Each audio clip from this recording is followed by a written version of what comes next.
dia, então, aqueles que eu não cumprimentei na chegada. Acredito que vocês vão estranhar um pouquinho a minha voz, né, Caroline? Não conta para Caroline, viu? Que entrou ladrão lá em casa no Dia das Mães e tivemos que instalar uma cerca elétrica. E aí, enquanto o cara estava instalando, tinha uma tomada lá que a Vera disse que não estava funcionando. E eu aproveitei que o cara estava mexendo lá em cima na laje lá e fui arrumar aquela tomada. Acabei mexendo, descobrindo que tinha algumas coisas na elétrica lá que precisavam ser melhoradas. E acabei passando 2 dias trabalhando lá naquela poeira de cima da laje. Eu não conto para Carol porque ela disse que eu não posso subir em escada, né? Então eu voei até a laje. E aí, o resultado desse, com a rinite, respira só pela boca, né? E a gente esquece de máscara. E aí peguei essa laringite, ou faringite, não sei que it que é esse aí. E achei até que eu não ia conseguir estar aqui hoje, né? E poder falar. Mas Deus é bom, né? E apesar da nossa desobediência, né, Caroline? Ela disse que eu não sou paciente, eu sou um desobediente, né? Não só ela, mas a doutora Margarete Zick, uma ocasião, disse assim para mim, né? Quando eu entreguei os exames, ela viu que eu não tinha melhorado nada, ela disse assim, o senhor fez a dieta? Ela perguntou para mim assim, pastor, como é que o senhor se sente quando o senhor orienta lá o povo a fazer isso, isso, aquilo, e o povo não faz? Como é que o senhor se sente? Eu digo, não sei. Mas nós estamos aí, graças a Deus. Então, bom dia a você. Falaram que era o Ageu. A Vera está pedindo, se você quiser sentar aqui, já que minha voz está bem pior e não sei se ela vai aguentar até o fim, se quiser sentar mais próximo aqui, acho que vai ficar fácil e a gente vai poder falar mais de perto, tá? Falaram que era Ageu, mas não é, o Ageu virou Sofonias, viu? Então, abra sua Bíblia lá e, por favor, mantenha ela aberta para que a gente possa estar lendo esses textos e outros na Palavra de Deus, que a gente, enquanto nós conversamos sobre esse livro. Vamos orar, então. Pai, nós queremos te render graças, porque o Senhor é bom, verdadeiramente. Pai, a Tua graça, sim, tem nos bastado em todo o tempo. Mas, mais uma vez, ó Pai, nós pedimos agora uma visitação especial do Senhor na nossa mente, no nosso coração, abrindo todo o nosso entendimento, iluminando, ó Pai, o nosso entendimento, para que possamos compreender o desejo do Teu coração, o falar da Tua palavra, e poder cumpri-la, obedecê-la integralmente, e assim sermos abençoados e crescemos na nossa fé, fortalecemos a nossa caminhada contigo. Oramos assim agradecidos, Pai, em nome de Jesus. Amém. Eu pedi para o Luiz, por favor, se você estiver muito ruim aí, se puder aumentar o agudo aí, talvez possa melhorar. Então, estão conseguindo ouvir, entender melhor? Tá bem? Dá para compreender? Então, vamos lá. Muito bem. A guisa de introdução, o reverendo Hernandes Dias Lopes, no livro que nós temos, comentário dele que nós estamos baseando esses estudos dos profetas melhores, ele cita esse autor. E o que esse autor está nos falando ali? A Vera vai ler para nós aqui. Nenhum outro profeta pinta um quadro tão escuro do julgamento divino, e nenhum outro profeta pinta um quadro tão brilhante da futura glória de Israel. Bem melhor a voz, né? Acho que pegou um pouquinho da poeira também. Então, nós temos diante de nós, diferentemente do livro de Abacuque, que nós terminamos a semana passada, Abacuque parece que ele traz uma conversa mais com Deus, ele apresenta mais um lamento a Deus, e nessa conversa com Deus, ele, diante da resposta de Deus, ele reafirma a confiança de que Deus está presente, Deus está, seja qual for a situação, a confiança dele ficou renovada. Sofonias vai apresentar, então, esses dois quadros para nós, como diz esse autor, né? Um quadro um quadro difícil. Talvez, se a gente olhar para esse livro, a gente vai perceber que esse livro não é tão agradável, né, como o Abacuque, mas ele vai trazer para nós pintar esses dois quadros. Então, nós temos esse desafio de caminharmos nesse livro e percebermos esses dois quadros. O primeiro, um quadro mais tenebroso, mais pesado, e também o anúncio da futura glória de Israel. Então, conhecendo esse autor, nós sabemos que a sua origem, a origem de Sofonias no verso 1, ele diz que consta aqui no verso 1, nós podemos ler lá: palavra do Senhor que veio a Sofonias, filho de Cusi, filho de Gedalias, filho de Amarias, filho de Ezequias, nos dias de Josias, filho de Amon, rei de Judá. Então, Sofonias era um tetraneto do rei Ezequias. Ezequias foi um rei piedoso, e o seu nome tem alguns significados, como nós podemos ver no quadro anexo. Luiz, por favor.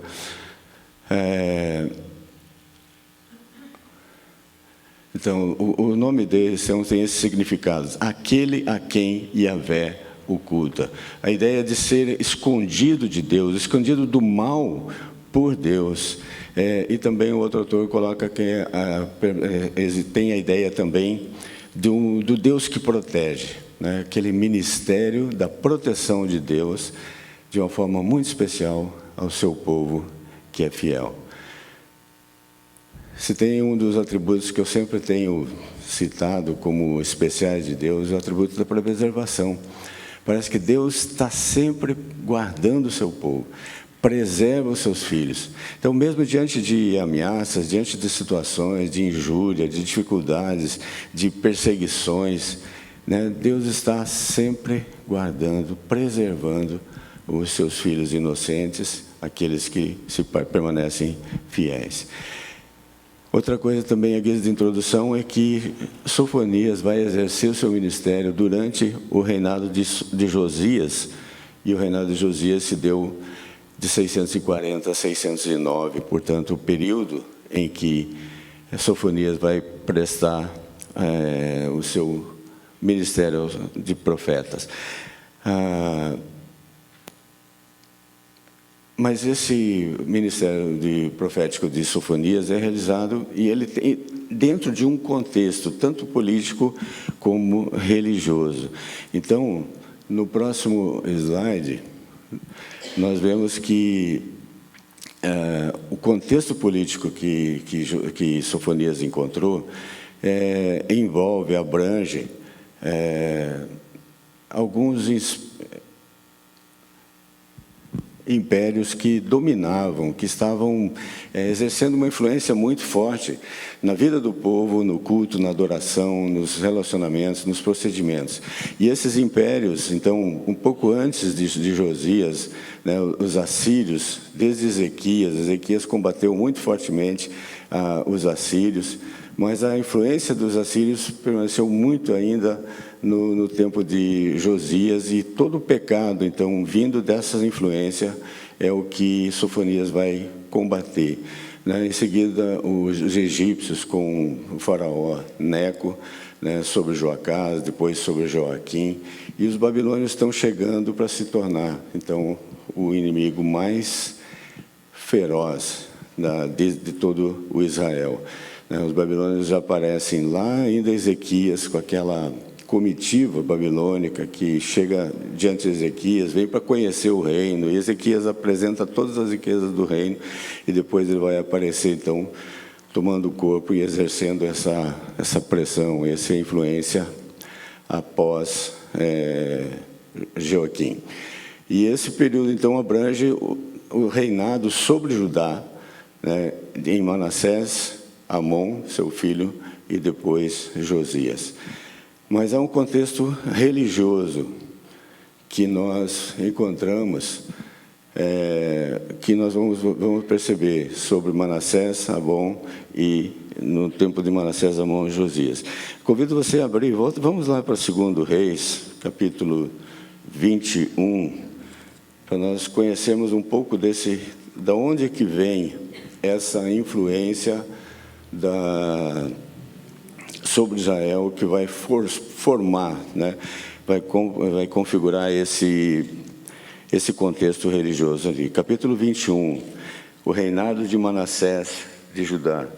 E ele vai dizer, então, no verso 2, né, no verso 1, diz que quando Manassés assumiu, começou a reinar, e reinou por 55 anos, e no verso 2, ele diz, fez ele o que era mal perante o Senhor, segundo as abominações dos gentios que o Senhor expulsara de suas possessões diante dos filhos de Israel. Ezequias havia expulsado os assírios, mas Manassés fez o que era mal, porque ele cedeu às pressões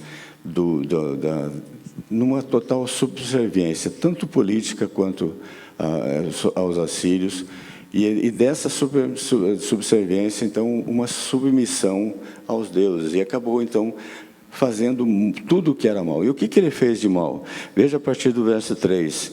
Tornou a edificar os altos que Ezequias, seu pai, havia destruído, levantou altares a Baal, fez um poste ídolo com o que fizera Acabe, se prostrou diante de todo o exército dos céus, os deuses celestiais dos assírios. Depois, ele edificou altares na casa do Senhor, da qual o Senhor tinha dito em Jerusalém, porei o meu nome. Também edificou altares a todo o exército do céu, nos 2 átrios da casa do Senhor. Então, percebe a intensidade dessa idolatria? Queimou a seu filho como sacrifício ao deus Moloque, né?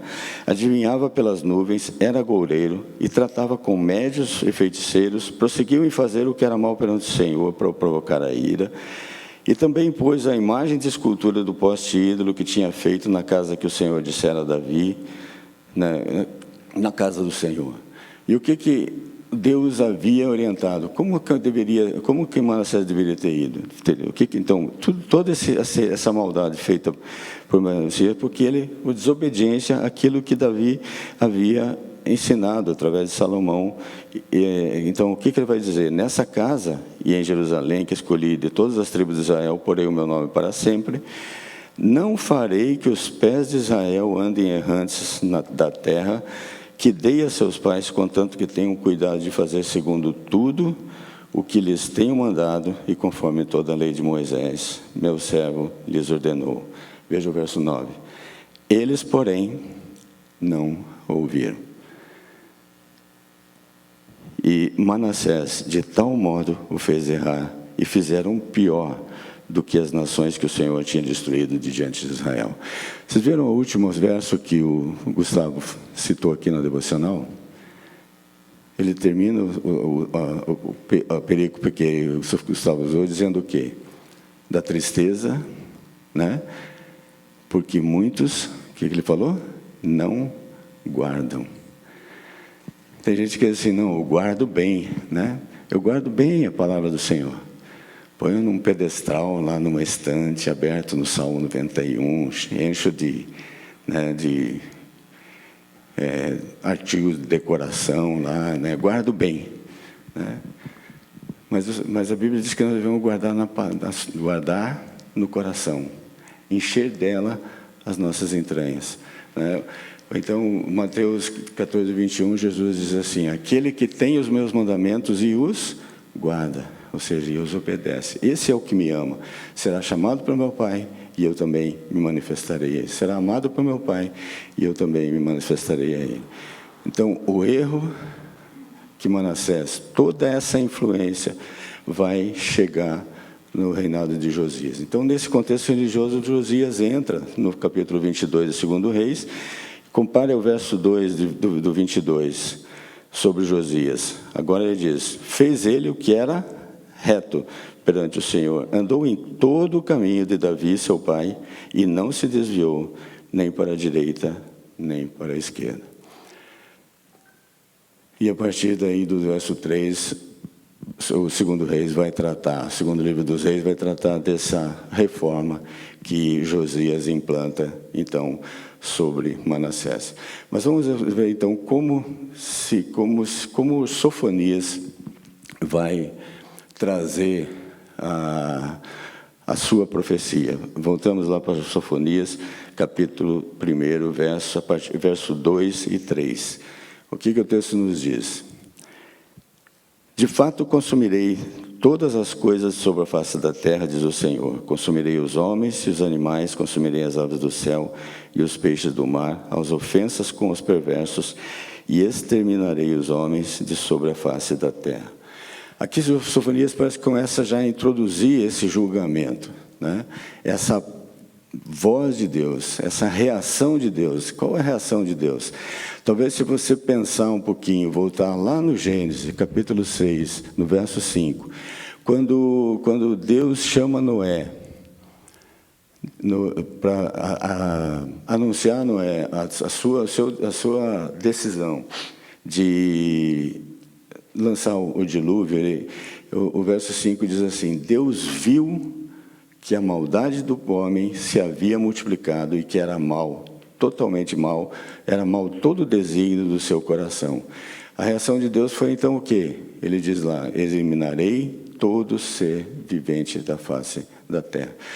Aqui nós vemos o Sofonias está introduzindo esse juízo, talvez exatamente semelhantemente àquilo que Deus fez com Noé, diante daquilo que Deus estava vendo acontecer no meio do seu povo, na nação de Judá, no reino do sul, né? Como que seu povo está vivendo?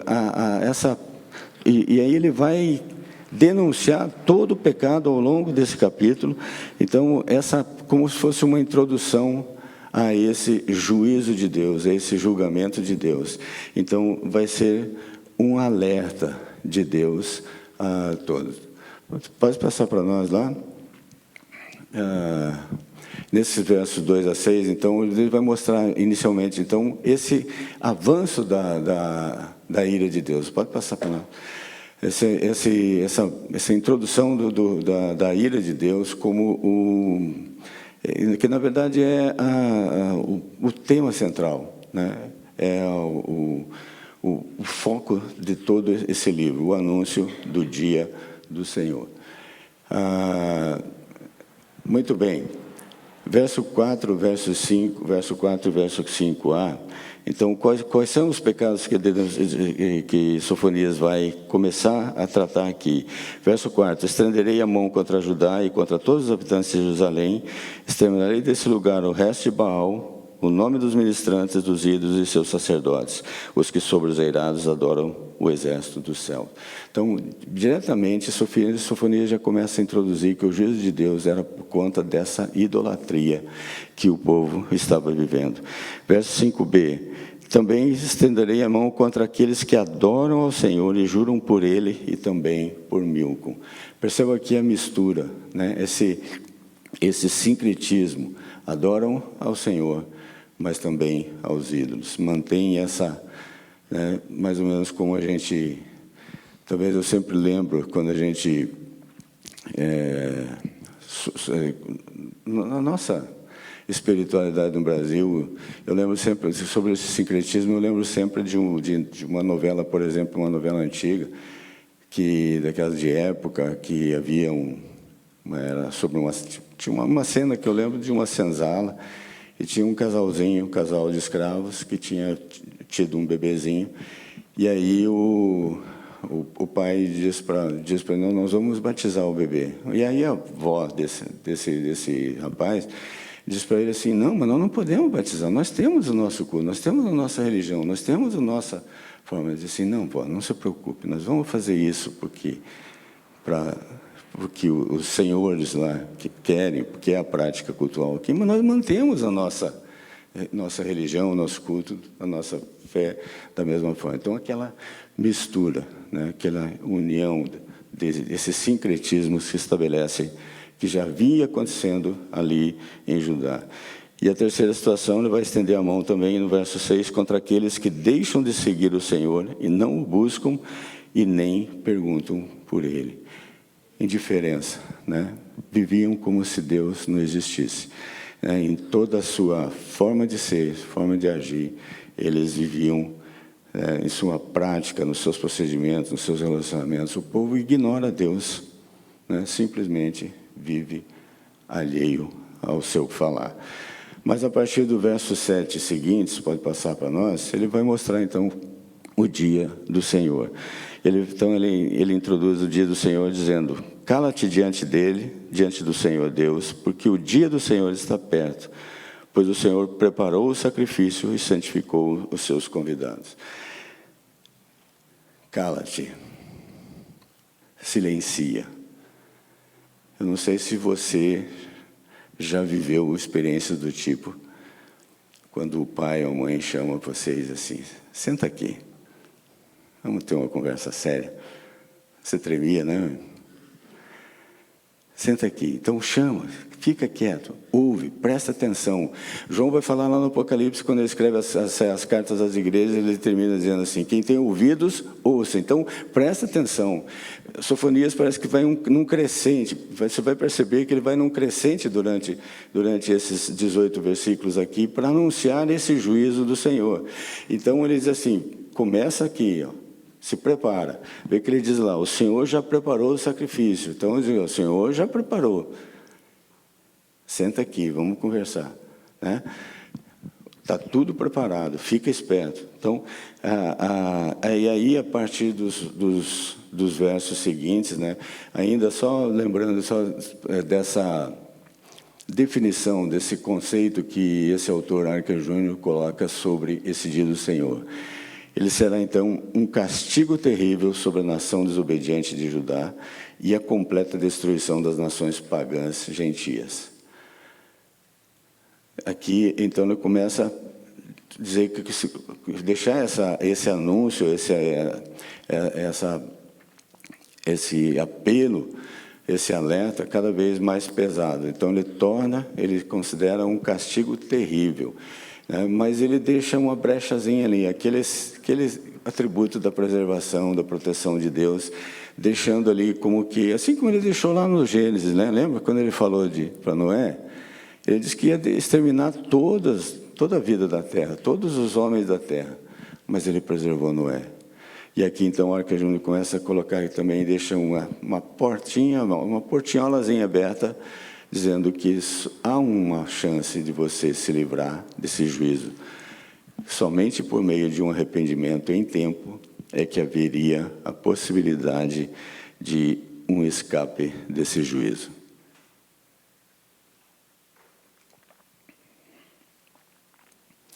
Muito bem. A partir do verso 8, então, ele vai mostrar para nós o alcance, né? Em primeiro lugar, o alcance desse juízo. Como seria esse juízo? Então, a partir do verso 8, veja a quem vai alcançar dentro do povo. Verso 8 diz lá: no dia do sacrifício do Senhor, hei de castigar quem? Os oficiais, os filhos do rei e todos os que trajam vestiduras estrangeiras. Então, ele vai atingir, não vai escapar ninguém, desde os mais altos níveis do povo, né? Os oficiais, os filhos do rei. No verso 9, ele vai falar que castigaria também naquele dia todos aqueles que sobem o pedestal dos ídolos e enchem de violência e engano na casa dos seus senhores.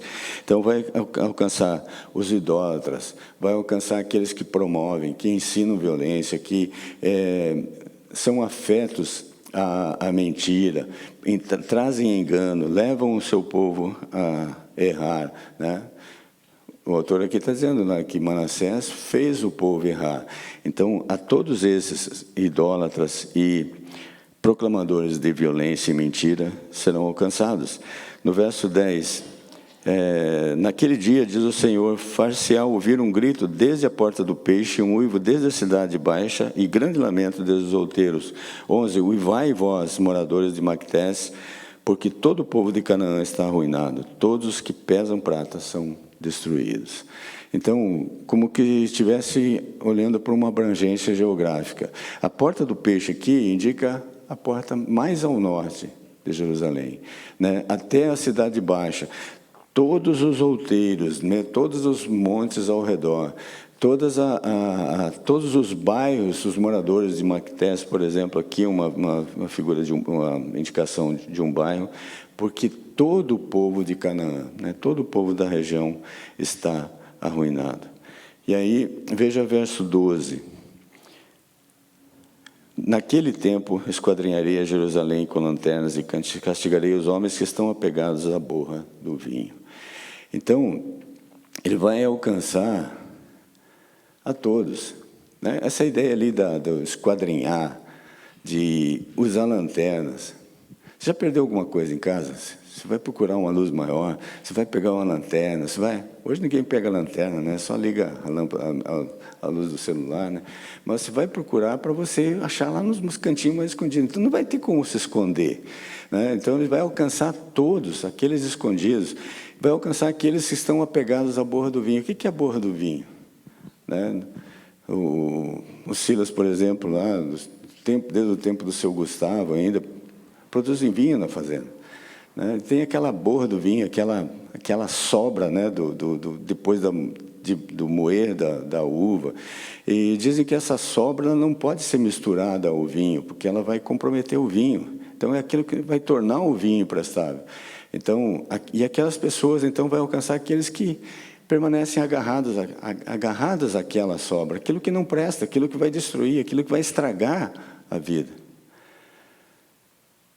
Eu lembro de uma senhora que passou aqui pela igreja conosco, no antigo grupo Fraternidade, e ela caminhou conosco muito tempo, anos, participou do curso de discipulado que nós tivemos aqui em seguida, mas ao final do curso ela disse para mim: Gilton, não dá, eu acho muito bacana, eu gosto muito de como vocês ensinam a Bíblia, como vocês trabalham, né, como vocês cultuam, adoram, mas eu não tenho condição de seguir com vocês. Digo, mas por quê? Ela diz assim: a Socorro é o meu tudo. Né? Eles falam, mas como é que você pode? Então, as pessoas continuam, parece que agarradas àquilo. Uma das minhas irmãs fez um encontro de casais, achou bem bacana tudo. Eu digo, não, mas eu não vou seguir com vocês, porque o que eu vou fazer dos meus santos? Então, você prefere, então, ficar agarrado àquilo que não vai trazer, né? Prefere ficar na borra do vinho do que aproveitar o vinho novo, o ser um vinho novo. A sequência ele vai dizer lá na parte B do verso 12, ao alcançar também aqueles que dizem no seu coração, o Senhor não faz bem nem mal. Quer dizer, tanto faz. O Senhor não faz bem, mas também não vai fazer mal. O que tem? Sabe, lembra aquelas expressões? Tem umas expressõezinhas que a gente ouve muito frequentemente e são coisas que me incomodam muito. Sabe aquelas expressõezinhas que são consideradas as verdadeiras portas do inferno? Sabe quais são? Deus não se incomoda com isso? Né? O que é que tem? Né? Não tem importância. Todo mundo faz. Não dá nada hoje, né? Essa é mais moderna, né? Essa é mais moderna, não dá nada. Né? Nada a ver. Né? Nada a ver fazer isso, nada a ver. Então, alcançará aqueles que ignoram Deus, deixam Deus de lado, né? Mais ou menos ali, como nós vimos lá no verso 6, né? No verso 6 ele fala sobre isso, aqueles que não perguntam por ele, não se incomodam com ele, deixam ele de lá, vivem como se Deus não existisse. Né? Então, vai alcançar a todos esses que ignoram a Deus. Também ele vai seguir, então, seguindo ali, a partir do verso 14, então, ele volta, então, agora, a citar como será esse juízo. Então, vai alcançar todos esses E agora ele vai dizer como será esse dia da ira do Senhor. Ele anunciou ali que será um dia, está perto, que o Senhor já preparou no verso 7. E agora ele vai falar, vai dizer como será esse dia do Senhor. Lê para nós o verso... Qual? 14. 14. Está perto o grande dia do Senhor. Está perto e muito se apressa. Atenção, o dia do Senhor é amargo e nele clama até o homem poderoso. Veja só como ele começa. No original, essa repetição indica ênfase. E perceba como parece que há um crescente nessa forma de repetir. Ele disse lá no verso 7 que o dia do Senhor está perto, mas agora ele parece que começa a gritar um pouquinho mais, começa a mudar o tom desse apelo, desse alerta. Ele diz, está perto. Ele repete novamente, está perto. E aí ele acrescenta mais ainda, e muito se apressa, quer dizer, está mais perto ainda. E ainda ele grita, como se ele gritasse, diz, atenção, aquele é chamado para ouvir a voz dele. Presta atenção, parece que vocês não estão ouvindo. É sério isso. E cada vez ele vai acrescentando mais. Então, ele começa a dizer, o dia do Senhor é amargo, gente. Não brinca com isso. É amargo, é sério o que ele está falando. Nem o homem poderoso vai clamar diante dele. E aí ele vai acrescentando mais ainda. Aquele dia, no verso 15, ele diz, é dia de indignação, dia de angústia e dia de alvoroço e de desolação. E perceba a partir daí que ele começa a usar duas palavras, dois adjetivos para dizer dia de escuridade e negrume. Como que diz assim, não é o tempo que está fechando aí, que você pensa que vai chover, é negrume mesmo. Aí ele segue em seguida dizendo assim, dia de nuvens e de densas trevas. Então, é treva mesmo. A coisa... eu gosto muito eu sou filho de caminhoneiro, gosto muito de caminhão, então meu passatempo é ver uns vídeos no YouTube dos caminhoneiros viajando pelo Brasil. A Vera diz que quer deixar o Nilton feliz, bota uma rodinha na mão dele, e estende uma faixa preta diante dele, que ele vai ficar feliz da vida. Então, eu gosto muito, e tem uma expressão que os caminhoneiros usam muito, às vezes, diante de uma dificuldade, uma estrada esburacada, ele diz assim, a boca está ficando escura, a boca está ficando cada vez mais escura. E parece que é isso que o profeta está trazendo para nós aqui. Ele diz, então, a coisa está ficando preta, é preta mesmo. E ele vai terminar dizendo, no verso 16, que vai ser um dia de trombeta e de rebate contra as cidades fortes. Então, seja qual for, e também contra as torres altas. E trarei angústia sobre os homens, eles andarão cegos porque pecaram contra o Senhor. E o sangue deles se derramará como pó, e a sua carne será tirada como esterco. Então, percebe que o profeta está trazendo cada vez mais um peso maior a esse alerta. E ele vai terminar no verso 18, falando da impossibilidade de livramento. Ninguém poderá livrar-se, nem a sua prata, nem o seu ouro os poderão livrar, no dia da indignação do Senhor. Talvez aqui os comentaristas dizem que essa prata e ouro aqui, essa riqueza, talvez semelhante ao que Manassés tentou fazer com o reino da Síria, entregar ouro, entregar prata, para que a Síria não incomodasse tanto, não deixasse ele em paz. Então, nem a riqueza, não há riqueza nenhuma que possa livrar. Mas por quê? Porque pelo fogo do seu zelo a terra será consumida, porque certamente fará destruição total e repentina de todos os moradores da terra. Todos os moradores da terra aqui também, os comentaristas dizem que é uma hipérbole, ou seja, uma linguagem hiperbólica, assim como todos os moradores da terra. Mas Deus preservou Noé. Então, todos os moradores da terra, mas deixa que ela chancezinha que o Arque Júnior colocou para nós ali, de que é uma possibilidade, ainda que mínima, de livramento.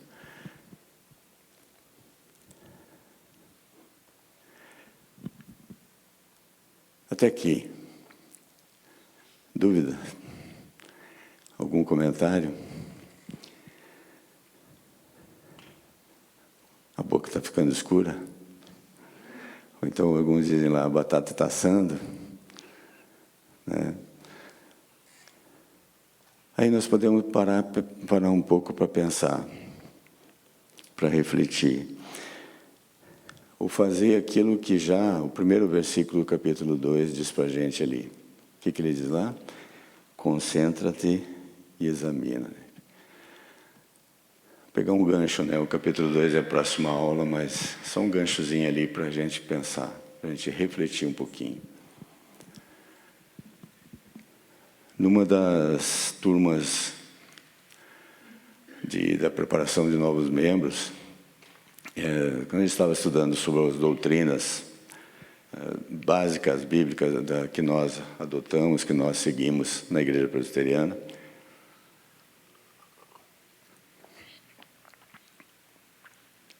numa delas um dos alunos questionou assim: não, pastor, essa doutrina é lá para o tempo de Israel. Essa doutrina não se refere ao Novo Testamento, é só do Antigo Testamento. Aí a gente pensa assim, será que essa profecia, o que essa profecia tem a falar, a ensinar para o povo de Deus hoje? O povo da Aliança de Deus hoje. Então, para a gente refletir, passa para nós lá.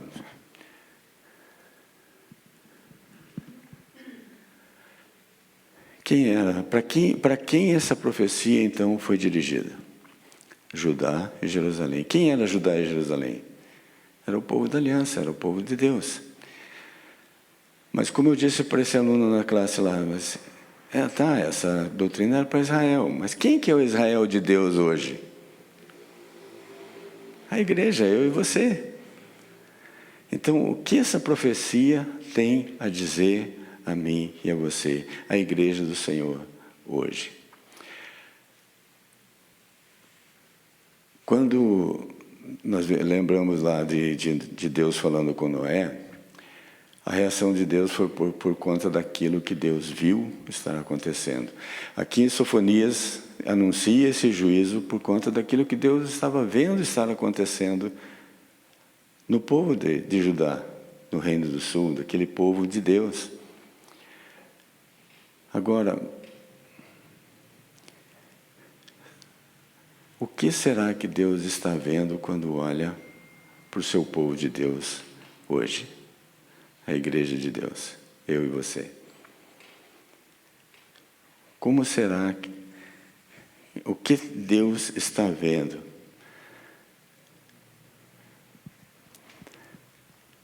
Será que essa profecia tem alguma coisa a dizer para mim e você? Sabe, irmãos, quando a gente observa a igreja brasileira, eu lembro sempre, gosto muito de uma expressão que o pastor Marcos costumava mencionar, repetir sempre, quando ele falava sobre a espiritualidade brasileira. Ele dizia que ela é tão extensa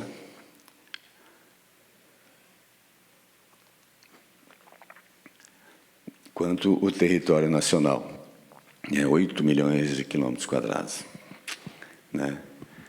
Mas tão rasa que possa ter alguns centímetros apenas.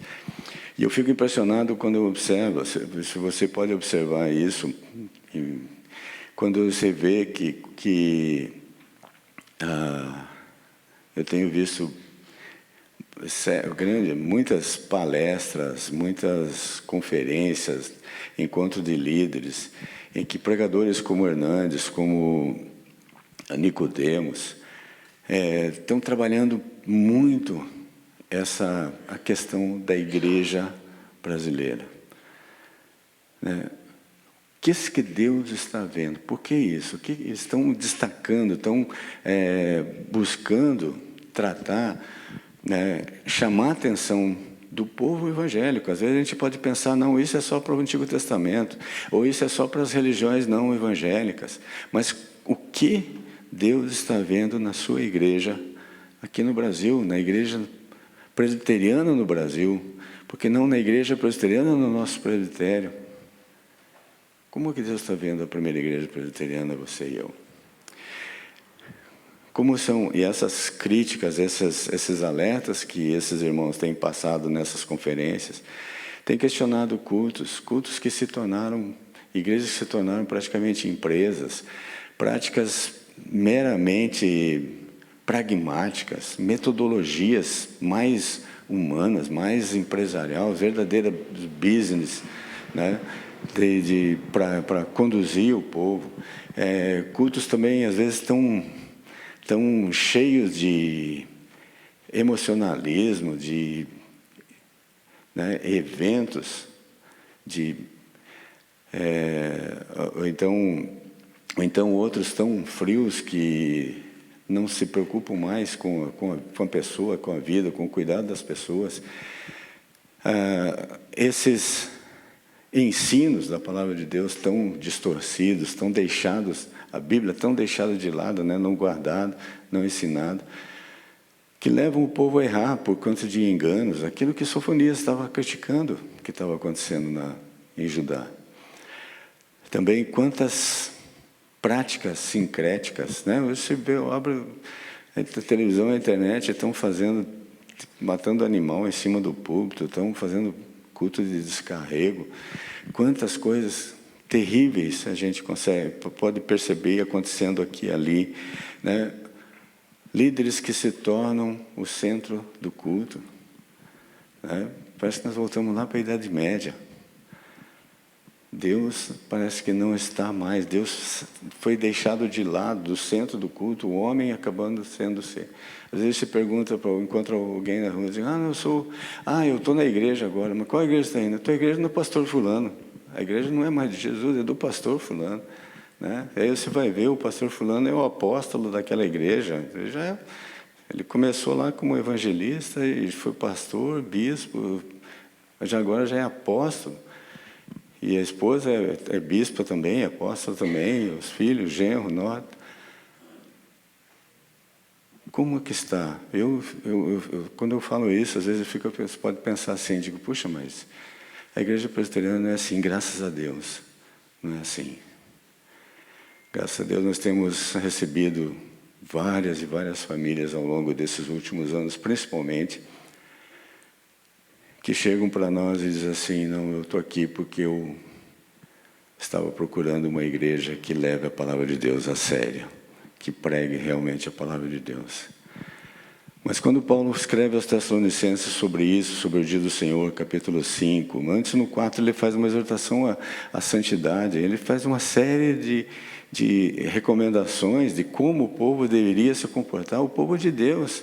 E ele chama atenção, ele diz assim, vocês devem fazer isso, vocês já estão fazendo isso, mas devem continuar fazendo, devem fazer ainda mais, devem aprofundar muito mais, devem cuidar muito mais. E graças a Deus na igreja presbiteriana a gente tem mecanismos para isso. Eu lembro de uma ocasião aqui, já há um bom tempo, em que foi convidado um pastor para pregar num culto de aniversário. E durante o seu sermão ele falou alguma coisa ali, que eu não lembro exatamente o que foi, mas isso repercutiu no conselho, e a decisão do conselho, então, vai examinar, né, esse mecanismo.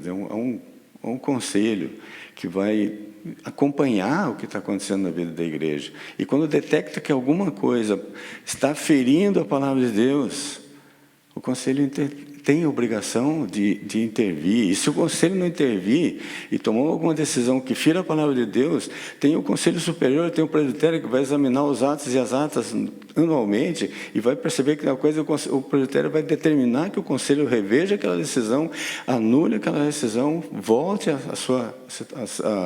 ao que a palavra de Deus diz, e assim os vários concílios acima. Então, para quê? Um mecanismo para cuidar, né? Quanto a esse pastor, o que o conselho resolveu? Não pode mais ser convidado, né? Então, o pastor titular da igreja na época diz assim, não, esse está fora da lista de qualquer participação de ocupar novamente o púlpito. Então, simplesmente mecanismo para cuidar. A gente tem fazendo, mas está fazendo tudo. Não está esquecendo nada, não está deixando nada. Nós podemos falhar. Então, por isso, esses mecanismos cada vez mais acentuados, para que a gente se policie dia a dia. O que a Bíblia diz? Vigiai e orai. Aquele que pensa estar em pé, veja que não caia. Então, nós devemos estar vigiando sempre. Ídolos, será que nós temos ídolos? Talvez não aqueles ídolos que... o poste-ídolo lá de Manassés, dos assírios.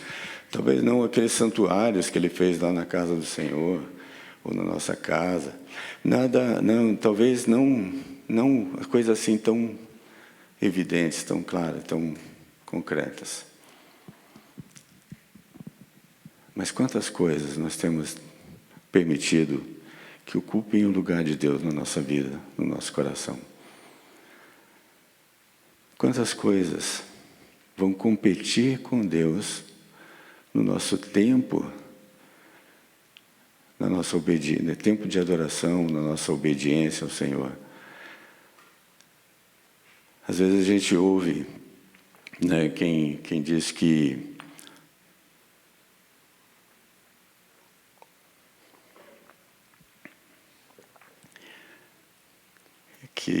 não pode se envolver em determinadas situações porque o meu trabalho não permite. Então vamos orar para Deus tirar o trabalho. Às vezes as pessoas dizem assim, não, meus filhos me incomodam, eles ficam correndo na igreja. Eu sempre digo assim, gente, vocês conhecem o Felipe, né? Vocês já viram eles dando palestra aqui. Mas vocês não lembram, ou nunca viram, que uma ocasião, na igreja Hebron ali, aqueles bancão de madeira, nós estávamos sentados lá no fundo, e aí, de repente, o Felipe brincando aqui nos pés da gente, de repente, que deu piá. E aí, a Vera procurando, e quando eu vi ele sai lá na frente, embaixo do banco, ele passou por baixo, pelos pés de todo mundo aqui, foi sair lá na frente. Né? Para nós, eles não incomodam, e para Deus muito menos. Mas às vezes a gente arruma tanta desculpa, né? Não que os filhos sejam ídolos, mas a gente coloca tanta coisa que acaba nos afastando, tirando o lugar de Deus, da nossa adoração, do nosso compromisso, do nosso ministério, né? Quantas vezes assim, eu não posso assumir esse ministério porque isso, aquilo. Às vezes, o coração, né? As coisas do coração são piores ainda, né? Quando mexe com o coração, aí que a coisa fica feia, né? Pecado. Será que nós temos pecado? Aquele que diz que não tem pecado é mentiroso, né? Porque todos pecamos. Eu lembro do pastor Guilhermino Cunha pregando aqui num culto de aniversário também. Ele diz que o crente genuíno, aquele lavado no sangue de Jesus, aquele que entregou o seu coração a Jesus, aquele que reconheceu o seu pecado, aquele que aceitou Jesus como Senhor e Salvador da sua vida, professou a sua fé, foi batizado, é sincero, é genuíno, ele peca. E quando ele peca, ele cai. E quando ele cai, ele reconhece o seu pecado, ele se arrepende, ele confessa, e Deus o levanta. Então, o crente genuíno pode pecar, mas é como um acidente, como se ele caminhando, ele tropeça numa pedra, ele cai. Mas aí, a partir dali, ele só tem duas atitudes. Ou ele tira a pedra do caminho, ou ele muda de caminho. Mas ele não pode permanecer no pecado. O João vai falar isso lá na sua terceira carta. Filhinhos, não pequeis. Né? Nos chama de filhinhos. Então, todos pecamos, né? É um acidente, um tropeço. Mas Será que na nossa vida, no nosso dia a dia, no nosso procedimento, no nosso trabalho, tantas vezes a gente não acaba condescendendo com o pecado, às vezes pressionado pelo pecado? Eu lembro de um irmão que era presbítero lá na Hebron. Vocês lembram ali onde é a biblioteca hoje? Ali era a indústria Wagner, né? Ali era a serraria, fábrica de lâminas. Eu várias vezes carreguei o caminhão do meu pai de lâminas ali para ele levar para São Paulo. Eu gostava tanto de caminhão que eu ia carregar o caminhão para eles, eu ia descarregar no adubo nas fazendas, né? E aí, esse irmão era o chefe do escritório. E o Wagner quebrou, acabou. E ele estava naquele processo de dispensa dos funcionários, de fechamento das coisas. E nesse processo, alguns funcionários que haviam sido demitidos foram para o Ministério do Trabalho. E aí o gerente de São Paulo liga para ele: olha, você vai participar da audiência, que a empresa foi chamada no Ministério do Trabalho, mas aguarde aí que os advogados da empresa aqui vão te procurar para dizer exatamente o que você tem que dizer lá na audiência. Ele tremeu. Digo, pronto, estou lascado. Mas no seu coração ele disse assim: eu vou falar, seja o que for que eles me disserem para falar, mas eu vou falar exatamente a verdade. E ele foi para a audiência e falou a verdade. Os advogados disseram um monte de coisa para ele. Ele foi lá e disse claramente o que tinha acontecido. Não lembro se ele contou qual foi o resultado, mas ele saiu da audiência dizendo assim: estou na rua por justa causa. Resultado: aquela preservação de Deus, seu filho inocente. Resultado: ele foi o último empregado a fechar a porta do escritório, ali onde é o colégio, agora adventista, parece, né? No colégio novo ali. Naquela esquina ele foi o último. A biblioteca turca era na verdade, onde é a biblioteca ali, era antigamente a laminação, né? Tirar a lâmina das toras para produzir as lâminas. Do outro lado da rua ali era o terreno, na esquina era o escritório. E ele foi o último a sair da empresa, né? Deus preservou, Deus guardou. Então, mas muitas vezes nós somos pressionados e acabamos condescendendo com o pecado.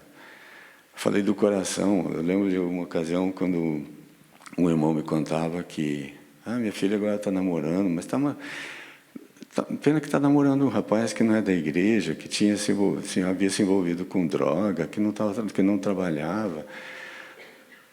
Contou que ele disse assim: mas você concordou com isso, meu irmão? Você está permitindo esse namoro? Disse: o que eu vou fazer? Na igreja não tem rapaz, não tem homem. Ou então, outro irmão diz assim: minha filha está namorando, vai noivar. Mas ele não é da igreja. Mas você está aprovando esse namoro, esse noivado? Ela diz assim: mas os jovens da igreja não chegam, os de fora vêm e levam. E às vezes a gente diz assim: Deus não faz bem nem mal, o que vai se importar com isso? Sabe aquela história de não é preto nem branco? É cinza. Aí você diz assim: o que é que tem? Não dá nada, né? Eu lembro de duas histórias que a gente acompanhou aqui há tempo atrás, de uma irmã, filha de membros muito antigos da igreja, e ela casou aqui naquele púlpito antigo, que tinha aquelas escadinhas aqui, né, redondinha. E quando ela entrou no carro, terminado o culto aqui, que ela entrou no carro e sentou ali, o marido disse para ela assim: olha bem para essa igreja, porque essa foi a última vez que você pisou ali. A coisa vai ficando cada vez mais preta, né? Mais feia, mais pesada. E eu sei, isso mais de 40 anos atrás, e eu sei que ela entrou aqui na igreja 2 vezes depois disso. No funeral do pai e depois no funeral da mãe. Os filhos, as filhas permanecem na igreja por conta da avó que as trouxe. Né? Então, às vezes a gente diz assim, não dá nada. E a gente vai condescendendo com o pecado, vai deixando a coisa acontecer. Pensa comigo, aquilo que a Bíblia diz, você obedece?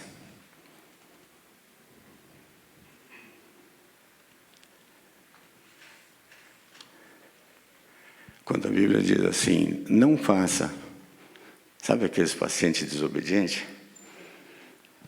Né? Quando a Bíblia diz assim, não faça isso, aí você faz. Né? Ou quando a Bíblia diz, faça, a Bíblia diz lá, trazei. Aí você diz assim, mas eu posso dar um jeitinho, né? Eu posso, em vez de trazer na igreja, eu posso ajudar lá uma instituição de caridade, eu posso fazer não sei o quê. Mas trazei o dízimo. Não é o dízimo? Não, eu posso trazer. Eu posso transformar isso em 5. Né?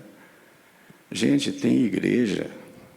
Ontem nós estávamos vendo ainda o relatório financeiro da igreja, do Supremo Conselho da Igreja Presbiteriana do Brasil.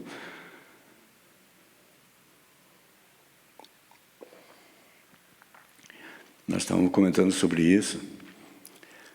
Sabe que no relatório nacional da Igreja Presbiteriana do Brasil, um dos presbitérios que mais são fiéis ao dízimo Supremo Concílio é o presbitério de Ponta Grossa.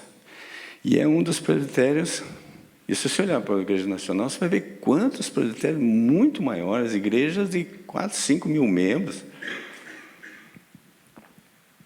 E nós vamos condescendendo, vamos dando um jeitinho. O que será que Deus vê quando olha para nós? Não vos ponhais em desigual. Não deixem de congregar-vos, Hebreus 10, 25. E nós deixamos por qualquer coisa. Eu não gosto do pastor. O pastor Newton não é nem pregador. Quando muito, para dar um estudozinho da escola dominical aqui, ainda eu não gosto do jeito dele. Eu não faço isso porque eu não sei o que o pastor vai fazer, como é que a igreja administra as finanças.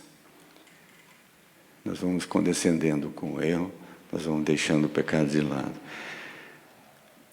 Portanto, irmãos, veja qual é o propósito desse livro. Muda para nós lá, não tem ninguém lá mais.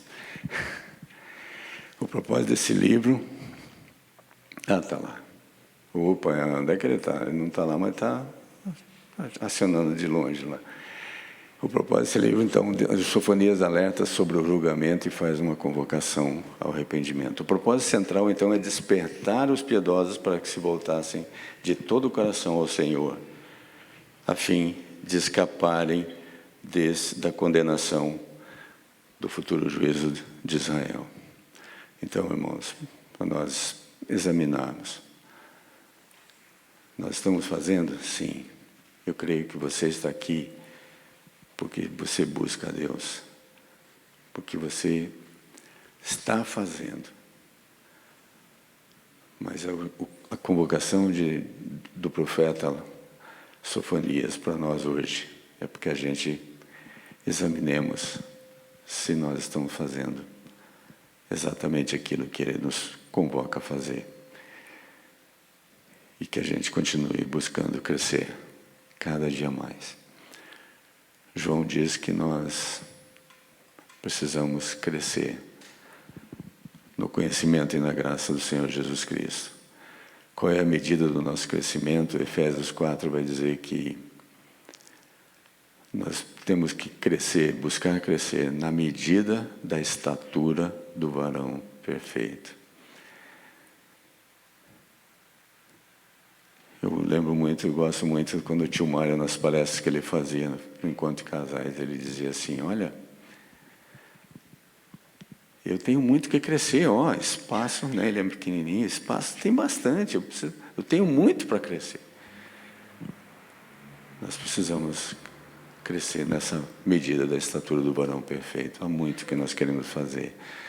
O apóstolo Paulo nos convoca, nos chama a sermos imitadores dele. Mas se lembra da ressalva que ele faz? Ele diz o quê? Sede meus imitadores na medida ou assim como eu imito a Cristo. Então, você teria coragem de dizer para as pessoas assim, sede meus imitadores, imita aquilo que eu faço. Às vezes a gente diz assim, tem pais que dizem que não conseguem, não dão conta da vida dos filhos, que eu falo para fazer, mas não obedece. Mas será que você tem só falado ou você tem vivido aquilo que você fala? Eles vão seguir muito mais o exemplo do... aquele ditado popular que diz, né? Um exemplo vale mais do que 1000 palavras, né? Então, a nossa igreja aqui, há um tempo atrás, ainda mantinha um slogan que dizia assim, primeira igreja presbiteriana, uma igreja que imita a Cristo. Essa é a nossa busca. Essa profecia, esse alerta de Sofonias é sim para a igreja brasileira, é assim para a igreja presbiteriana, é assim para a primeira igreja, é assim para mim e para você. Portanto, nós não podemos ignorar, nós não devemos negligenciar de forma alguma. Não deixemos de obedecer, porque o juízo é real, o prejuízo é certo. Esse juízo é cada vez mais severo. Quanto mais o cristão desobedece, mais esse juízo se torna severo, mais terrível ele se constitui. E outra coisa desse alerta do profeta que está perto. Não dá para negligenciar. E se a gente descuidar, a gente vai perceber que está muito mais perto do que a gente pode imaginar. Amém? Alguém tem algum comentário? Gostaria de contribuir com uma ideia? Algum